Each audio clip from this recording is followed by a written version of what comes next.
dirais que maintenant on est entré dans une phase de totale normalisation et que fondamentalement ça ne change pas énormément la pratique des gens. On a renforcé, tout le monde a renforcé l'accès pour les internautes aux explications de ce qu'on fait avec leurs cookies, le droit de refus, etc. etc.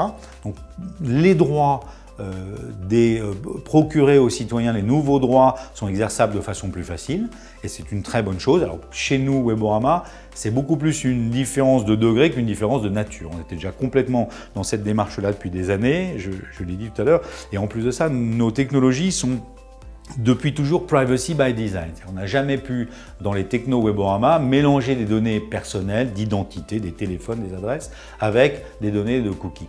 Là où il y a éventuellement un vrai sujet, c'est pour les publishers.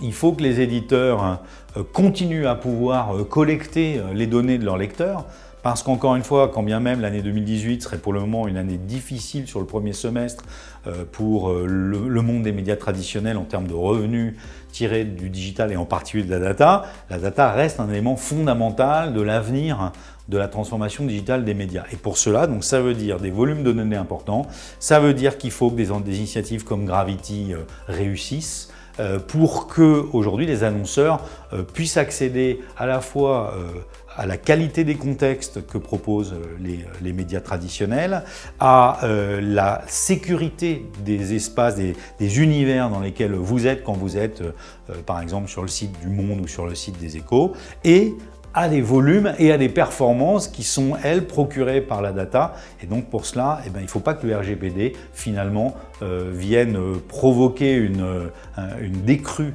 dans la capacité des médias à collecter un grand volume de données et que finalement ça se retrouve servir les GAFA, auquel cas alors l'Europe aura malheureusement produit l'effet inverse de celui qu'elle recherchait.